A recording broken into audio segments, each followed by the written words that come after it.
What's going on, everybody? Mortem here, this time bringing you 5 game selling points that I am pretty much indifferent to, which is to say, kind of just neutral about more than anything. As largely, I do think a lot of games can be benefited by including these things in some way, as they are important to some people. But if you've watched the channel for long, you do know that there are things about games in kind of a broad sense that just don't really matter much to me, and I thought we'd talk about some of those things today. Because as someone who reviews games, while these things don't really matter to me that much, I do understand that they matter to some people, and to that end, I will usually include them in my reviews, if only to inform people who do care about those things. So with all of that said, let's actually go ahead and dive into this list. So first and foremost, we have voice acting. Voice acting is one of those things that does matter to a lot of people, but for me personally, I read a lot faster than games can put out that voice acting. So if the text is on screen or there are subtitles available, there's really just no reason for me to listen to the voice acting, because even if it's really well done, if I already know what they're going to say, it kind of just feels like it's slowing the whole thing down. But I do admit that some high quality voice acting is an important thing to a lot of people, especially when it comes to very text heavy games. A lot of people really like to see all of that voice acted fully, which is why I definitely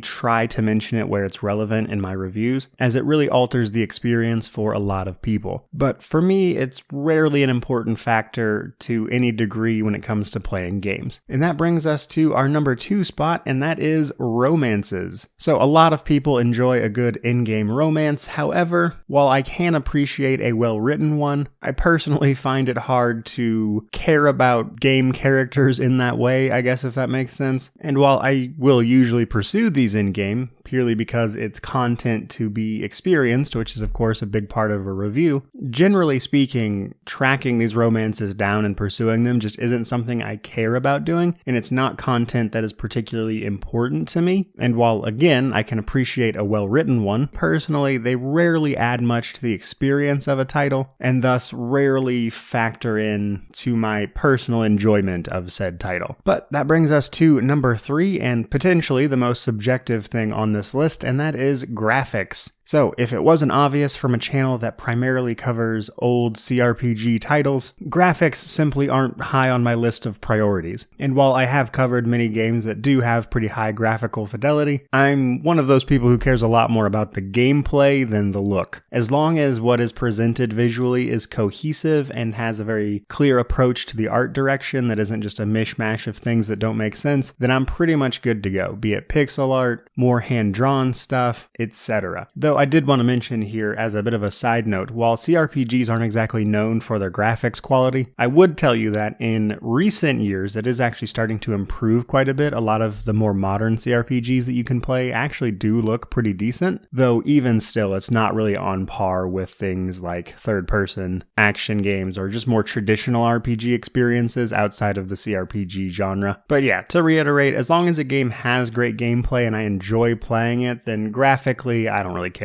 Now, for our number 4 spot, we have something that has a lot more to do with the games that I play than anything else, and that is co-op or multiplayer. Now, I don't play a lot of, strictly speaking, multiplayer games. Most of what I play and review are single-player titles that have co-op as an option, and as such, co-op might be more what I have in mind for this than a proper multiplayer mode, if that makes sense. But as I largely play games that are considered single player, and I play them to review them, I don't play a lot of games in co-op or in any sort of multiplayer mode. However, I do think it's great when this is added, as playing a game with your friends is potentially a much different experience than playing it on your own. And especially for the types of games that I play, which are games that are often based on TTRPG systems, which are intended to be played with multiple people, I do think the addition of that co-op is very much so to the game's benefit. However, it's not something that is personally going to change my opinion about the title if it is there or not. Because while I have dabbled in co-op here and there for various games, it is ultimately just not a big deal to me whether it's there or not. And then, last but not least, we have game length. Again, a pretty subjective one, honestly, especially if you start start getting into the content per money argument that some people like to make. But very broadly speaking, I'm not very concerned about how long a game actually is versus how much I'm enjoying it, as I think it's safe to say that I would prefer a great 10-hour experience versus a mediocre 100-hour experience. However, some games manage to be interesting for more than 100 hours. And because of this kind of disparity in quality versus time spent, to me this is just a terrible metric to judge a game by, frankly,